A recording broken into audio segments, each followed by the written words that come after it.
Hello everyone, my name is Abdulaziz Al-Shubaki, Master of Public Health and Epidemiology candidate, and today I'm going to present an interesting topic which is about impact of lead exposure in Picher, Oklahoma, United States. Let's go ahead and enjoy this presentation together. Purpose and objectives. To determine the impacts of lead exposure on Picher, Oklahoma residents. To discuss the historical aspects of mining and milling in Picher, Oklahoma, and to emphasize the effects that lead contamination and other heavy metals in the environment have on young children's blood lead exposure. To estimate the costs and health consequences of environmental health event disasters. To address the level of intervention in terms of public health issues. Table of content. First of all, purpose and objectives. Second, Picher, Oklahoma overview. Table 1, Picher, Oklahoma residents. Figure 1, soil lead level in Tar Creek residential area. Figure 2, blood lead level in Picher, Oklahoma children aged 1 to 5 years old. Figure 3, blood lead level in the United States children aged 1 to 5 years old. Figure 4, airborne lead contamination, then summary and references. Picher, Oklahoma overview. What brought this city to life would eventually bring it to its end. That's a famous statement of Picher, Oklahoma, which means after the city discovered to have the largest mining production and became famous of minerals afterwards, the city became abandoned because of the same reason. Picher is a ghost town and former city in Ottowa County, northeastern Oklahoma. It was a major national center of lead and zinc mining for more than 100 years in the heart of the Tri-State Mining District. Picher was the most productive mining in the Tri-State Lead and Zinc District. Oklahoma, Kansas, Missouri produced more than 20 billion in the ore from 1970 to 1947, which is almost 30 years. More than 50% of the lead and zinc used in the World War I came from the Picher mining field.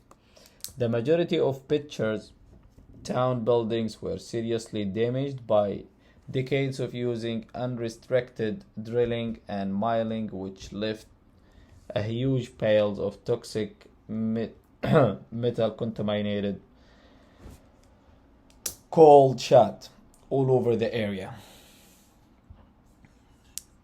The U.S. Environmental Protection Agency included the site in the Tar Creek Superfund site in 1980s due to the discovery of cave-in risks, groundwater contamination, and health effects associated with the shot piles. Children were playing on the piles and putting them in their sandboxes unaware of the toxic danger, as well as the subsurface shafts.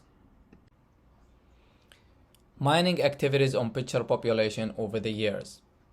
Table 1 shows that the Picher residents from 1920 to 1960.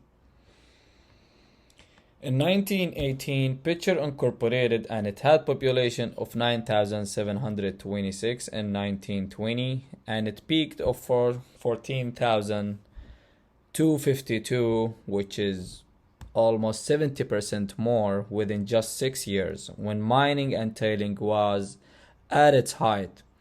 Then the population started to fall steadily from 14,000 to 5,000 in 1940, and it's decreased about 50% more to 2,553 in 1960 as the mining activity decreased as well. Figure 1 shows that the soil lead levels in Tar Creek residential area. The soil from residential areas such as residential yards, daycare centers, playgrounds, and parks is regarded as a finished exposure pathway for areas depicted in Figure 1, with soil lead levels of at least 500 milligrams per kilogram. Mine tailings are the primary source of lead contamination in the site's residential area.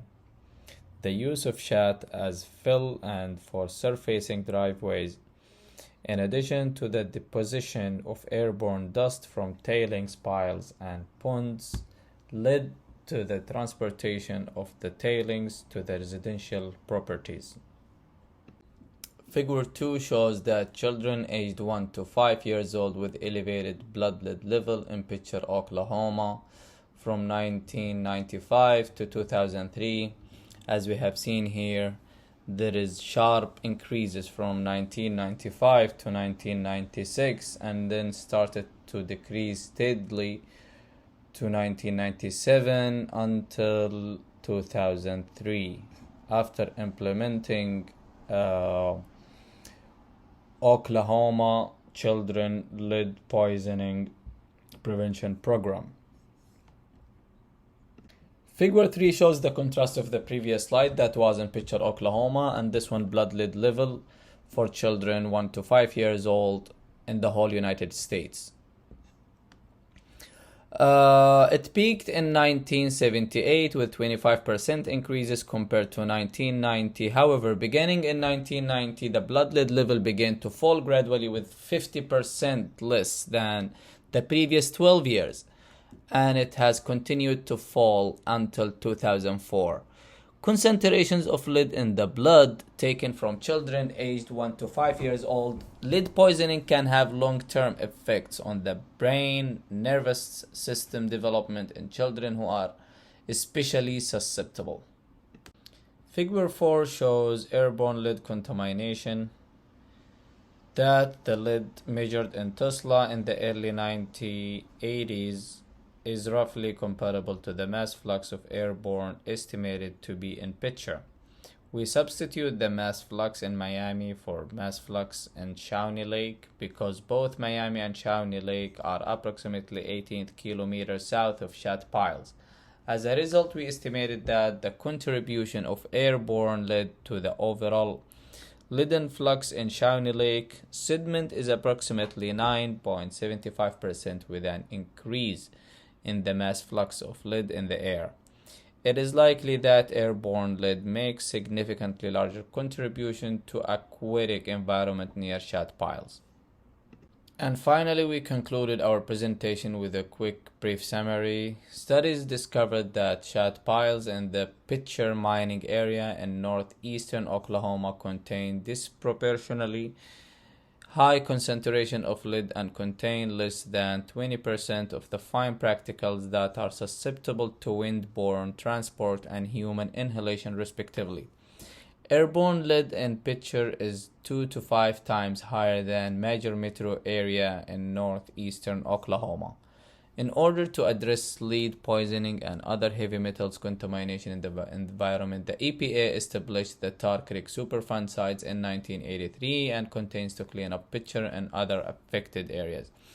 Due to mining significant environmental risks and the damages caused by the EF4 tornado in 2008, the entire population of Picher was evacuated and the town was dissolved. Community-based intervention Oklahoma Children Lead Poisoning Prevention Program was established by the Health Department of Oklahoma. References. Thank you.